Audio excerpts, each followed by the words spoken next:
এখন দেখবেন সংবাদ শিরোনাম। বিএনপি চেয়ারপারসনের জন্য উৎকণ্ঠার আরেকটি রাত কাটল নেতাকর্মীদের। হাসপাতালে জটিল সময় পার করছেন বেগম খালেদা জিয়া।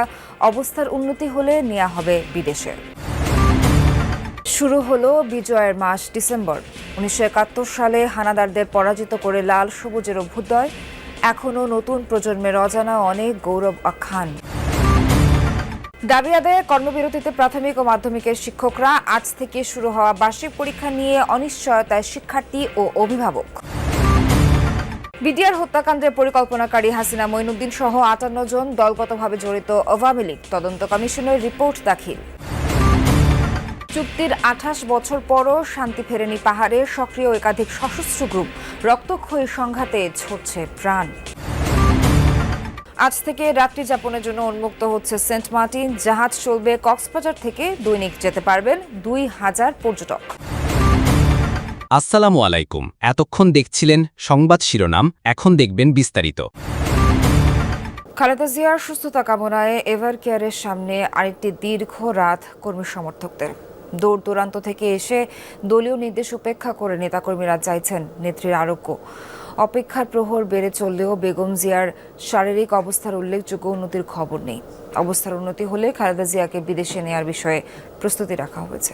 আরও একটি উৎকণ্ঠা, অনিশ্চয়তার রাত এভার কেয়ার হাসপাতাল ঘিরে।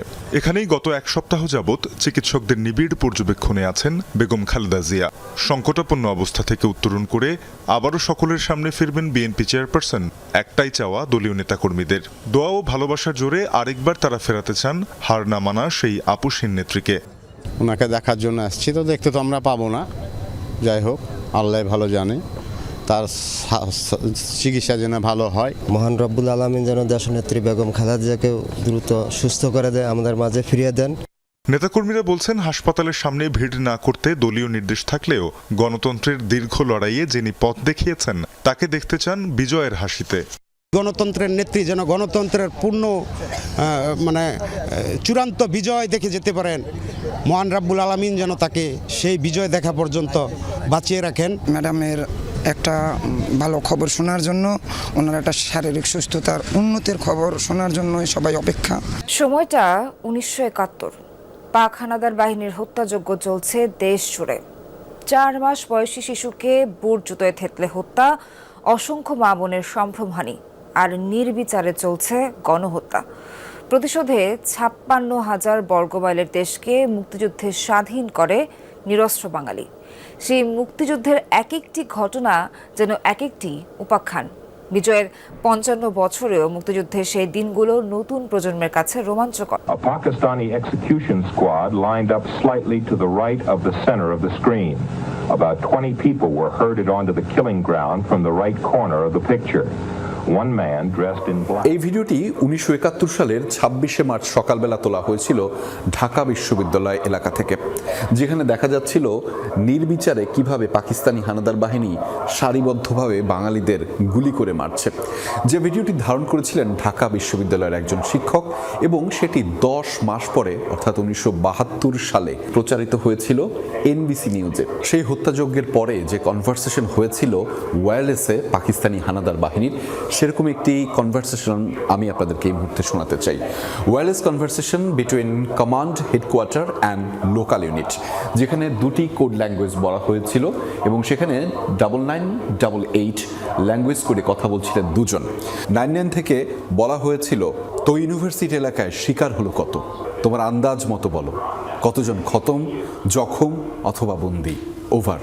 88 থেকে বলা হয়েছিল, দাঁড়ান বলছি, হবে 103 ওভার।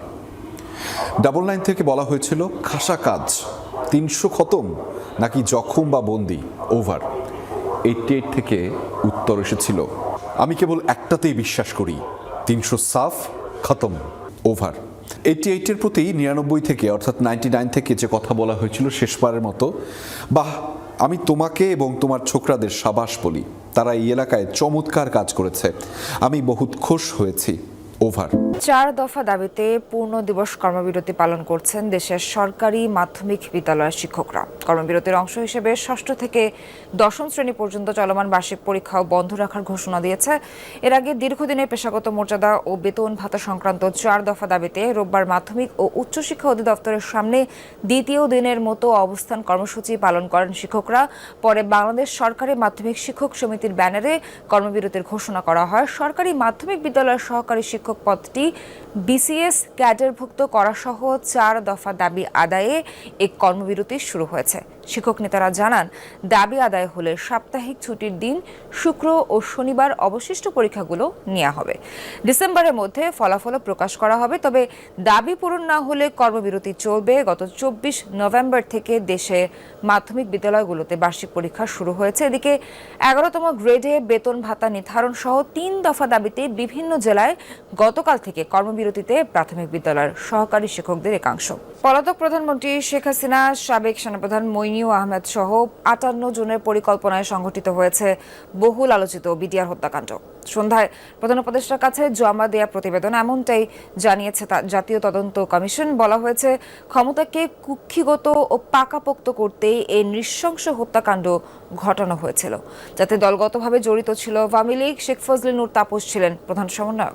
নারকীয় বিডিআর হত্যাযজ্ঞ বাংলাদেশের ইতিহাসের অন্যতম সেই কালো অধ্যায়ে কেবল 57 জন সেনা কর্মকর্তার মৃত্যুই হয়নি, বুঝে না বুঝে বিদ্রোহের অংশ হওয়ায় তছনছ হয়েছে সীমান্তরক্ষী বাহিনীর অসংখ্য সদস্যের জীবন। কী কারণে, কাদের প্ররোচনায় এমন নৃশংসতা? কেউ কি পেছন থেকে কলকাঠি নেড়েছে? এমন অসংখ্য প্রশ্ন ছিল জনমনে। সেসবের উত্তর খুঁজেছে বিডিআর হত্যাকাণ্ডের ঘটনায় গঠিত জাতীয় তদন্ত কমিশন।